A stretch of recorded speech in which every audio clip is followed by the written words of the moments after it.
Shalom adik-adik semuanya. Apa kabar adik-adik semuanya?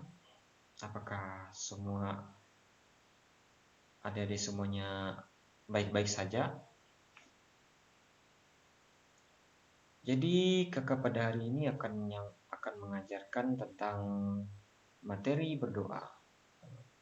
Jadi adik-adik semuanya, sebelum kita memulai pelajaran kita, mari kita berdoa. Bapa di sorga, terima kasih buat kasih setiamu. Bapa di sorga, terima kasih juga buat penyertaan-Mu sehingga kami dapat berkumpul kembali pada ruangan ini. Bapa di sorga, kami mohon perlindungan-Mu terjadi di atas kami, dan kami mohon juga berkatilah kami semuanya, dan kami mohon juga berikan kami semuanya hikmat untuk dapat memahami materi yang ada sekarang. Terima kasih Tuhan Yesus. Haleluya. Amin. Baik, anak-anak semuanya, kakak akan menyampaikan tentang materi berdoa. Oke, sebentar ya anak-anak semuanya, kakak akan nge-share ya materi. Oke, sebentar ya adik-adik semuanya.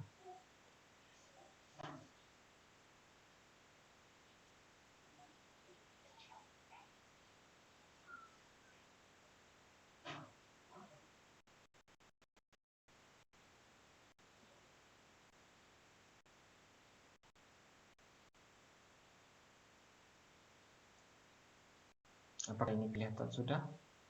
Masih belum ya? Oh, apakah di layar kalian sudah kelihatan? Adik-adik semuanya, apakah di layar kalian sudah kelihatan? Oke, bila sudah di layar kalian sudah kelihatan, kakak akan lanjutkan. Nah, dan di sini, di bagian ini, Tuhan Yesus adalah pribadi yang melakukan doa di Alkitab. Nah, di sini ada ayat-ayat Alkitab. Markus 1 ayat 35. Pagi-pagi benar, waktu hari masih gelap, ia bangun dan pergi keluar. Ia pergi ke tempat yang sunyi dan berdoa di sana. Nah, jadi kata ia di sini ya, kawan-kawan. Jadi kata ia di sini dimulai dari huruf I besar, ini berarti Tuhan Yesus. Kalau I kecil itu berarti bukan Tuhan Yesus. Nah, berarti kalau I yang kecil itu ya menunjukkan kepada makhluk-makhluk seperti kita manusia ini ya, kawan-kawan.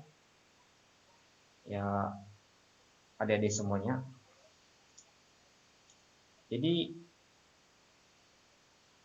pada Markus 1 ayat 35 ini ya, adik-adik semuanya, saat pagi-pagi Tuhan Yesus di sini pada saat pagi-pagi masih gelap, Tuhan Yesus bangun dan pergi keluar.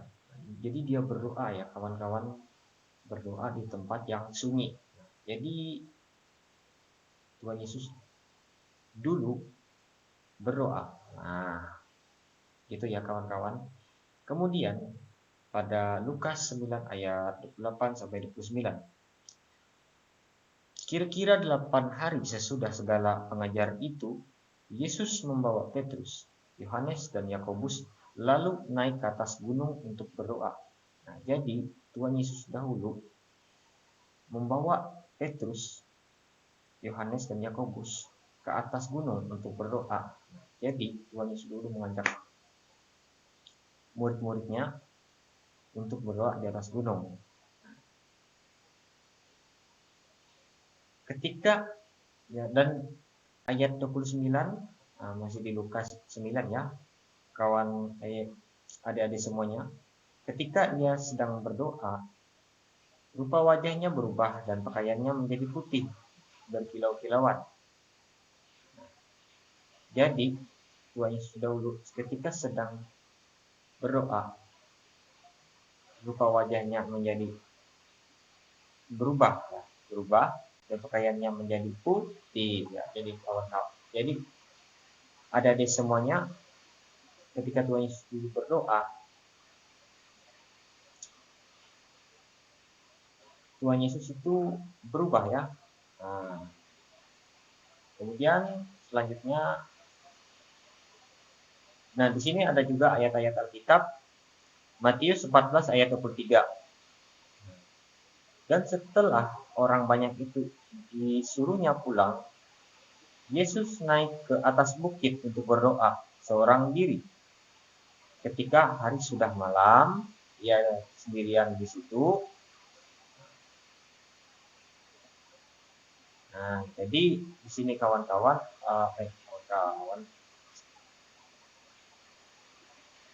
jadi adik-adik semuanya, kakak ulangi lagi. Dan setelah orang banyak itu disuruhnya pulang, Yesus naik ke atas bukit untuk berdoa seorang diri. Ketika hari sudah malam, ia sendirian di situ. Nah, jadi adik-adik semuanya, Tuhan Yesus menyuruh orang banyak pulang.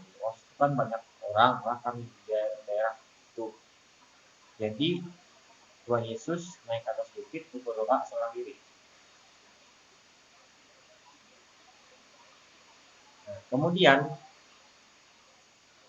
Matius 26 ayat 36. Nah, jadi adik-adik, kakak akan bacakan lagi satu ayat ini lagi. Maka sampailah Yesus bersama-sama murid-muridnya ke suatu tempat yang bernama Getsemani. Lalu ia berkata kepada murid-muridnya, "Duduklah di sini, sementara aku pergi ke sana untuk berdoa." Nah, adik-adik. Jadi, Tuhan Yesus pada zaman dahulu, ya adik-adik semuanya, dia melakukan doa. Nah, jadi, kita pada masa sekarang, kita juga harus melakukan doa, ya adik-adik semuanya. Jadi, jangan sampai kita pada masa sekarang tidak berdoa, ya.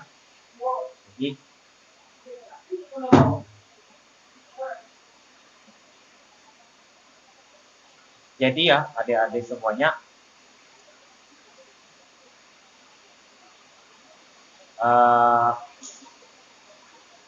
kita pada zaman sekarang, kita sebagai orang Kristen, ya adik-adik semuanya, kita harus sering berdoa kepada Tuhan. Nah, adik-adik semuanya, kemudian berdoa adalah kebutuhan kita, adik-adik semuanya. Jadi, adik-adik semuanya, berdoa itu adalah kebutuhan kita. Mengapa demikian? Karena dengan berdoa, kita berbicara dengan Tuhan, kita dapat menyampaikan permohonan kita kepada Tuhan. Kita juga di dalam berdoa kita dapat memuji Tuhan. Nah, pada saat kita bingung, adik-adik semuanya, pada saat kita sedih, sedih, pada saat kita kesusahan, kita bisa minta tolong kepada Tuhan. Nah, adik-adik semuanya. Jadi di sini pada saat kita bingung, tidak tahu jalan keluar, kita berdoa kepada Tuhan untuk menunjukkan cara-cara kepada kita. Nah, adik-adik semuanya. Pada saat kita kesesakan, kita juga berdoa kepada Tuhan untuk menolong kita dengan caranya. Juga pada saat kita sedih atau sakit hati, kita berdoa kepada Tuhan. Jadi ya kita berdoa itu adik-adik semuanya itu sebagai kebutuhan kita, ya, seperti kita mau minum air, begitu ya adik-adik semuanya, mau minum air. Jadi air itu kalau kita haus, kita membutuhkan air, ya adik-adik semuanya. Nah, begitu juga kita dengan berdoa, ya adik-adik semuanya, kita juga membutuhkan berdoa itu, karena berdoa itu bagi kita, ya, bagi kita adik-adik semuanya. semuanya penting gitu. Dengan doa kita berbicara kepada Tuhan, dengan doa kita berkomunikasi kepada Tuhan, dengan doa kita bagaimana menyampaikan apa yang kita inginkan, apa yang kita mohon kepada Tuhan, ya adik-adik semuanya. Nah, kemudian adik-adik semuanya, sebelum itu adik-adik semuanya, di sini ada 1 Tesalonika 5 ayat 17. Tetaplah berdoa. Di sini mengatakan tetaplah berdoa. Jadi adik-adik semuanya, jadi jangan pernah jemu-jemu untuk berdoa, jangan pernah bosan untuk berdoa, karena berdoa itu sangat penting sebagai kebutuhan kita, ya adik-adik semuanya. Jadi kemudian dengan berdoa kita dapat meminta mukjizat kepada Tuhan. Jadi di Kisah Para Rasul 9 ayat 40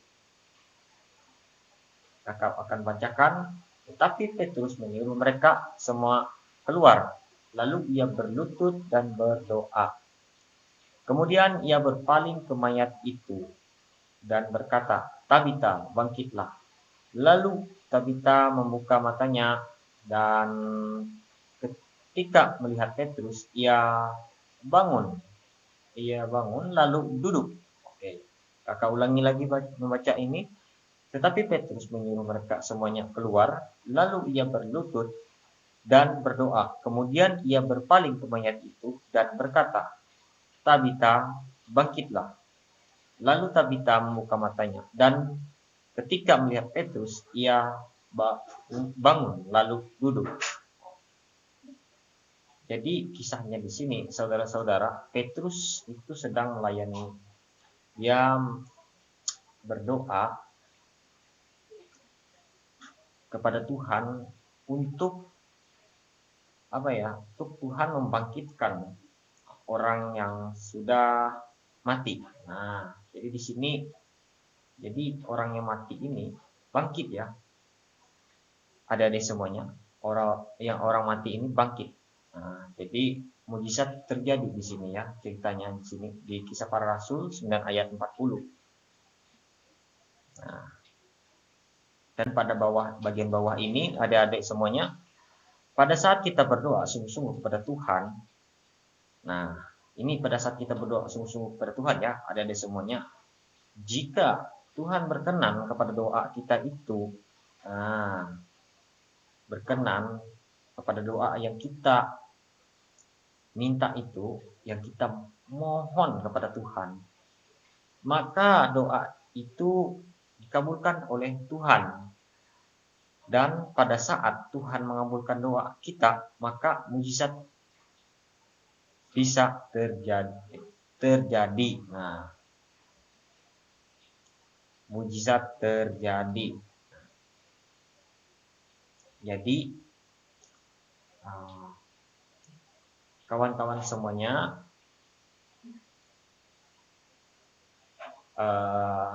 dengan berdoa kita memohon kepada Tuhan, kita juga bisa minta mukjizat pada Tuhan. Tuhan dengan kuasanya dia mengadakan mukjizat. Nah,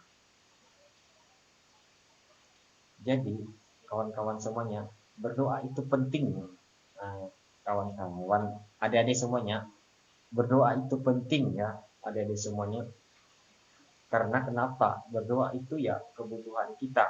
Jadi kita kalau tidak berdoa, kita tuh seperti seperti orang yang haus, yang sudah ya kehausan gitu, ya adik-adik semuanya.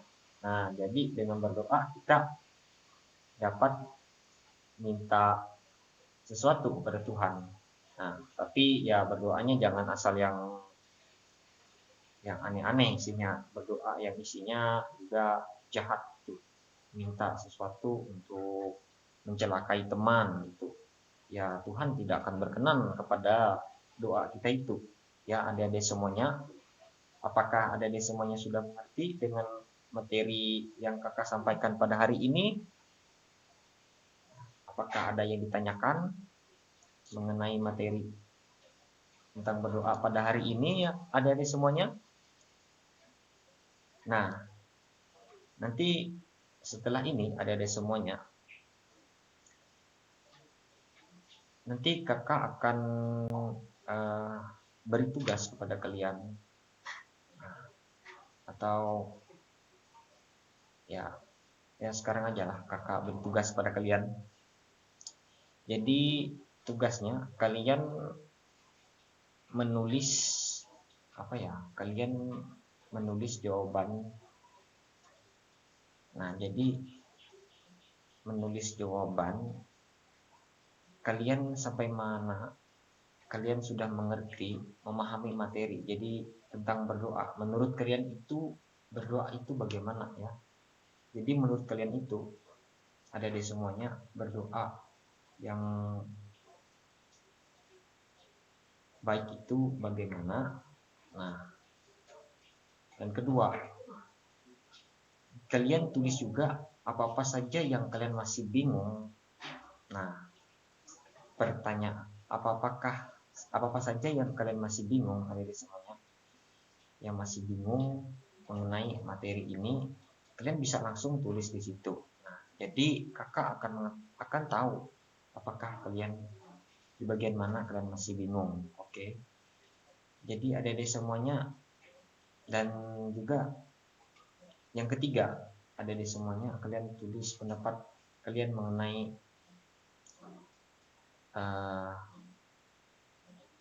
materi kita hari ini itu ya.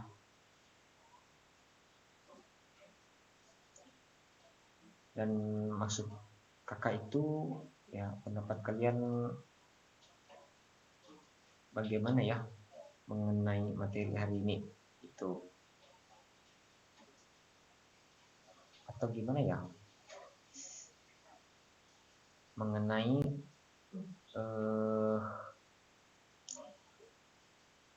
atau tidak usah aja ya adik-adik semua. Jadi yang dua tadi saja yang kakak suruh kalian untuk buat. Jadi nanti setelah kalian sudah menulis jawaban kalian di lembar, kalian tulis nama kalian juga situ. Nah, jadi tulis nama lengkap kalian. Nah, jadi adik-adik semuanya nanti kalian kumpulkan. Jadi dari salah satu perwakilan kalian, ketua kelas kalian datang ke kantor untuk kumpulkan kepada meja kakak. Nah, jadi untuk materi kita pada hari ini, untuk proses pembelajaran kita pada hari ini, kelas kita pada hari ini, sampai di sini saja adik-adik semuanya. Jadi sampai jumpa.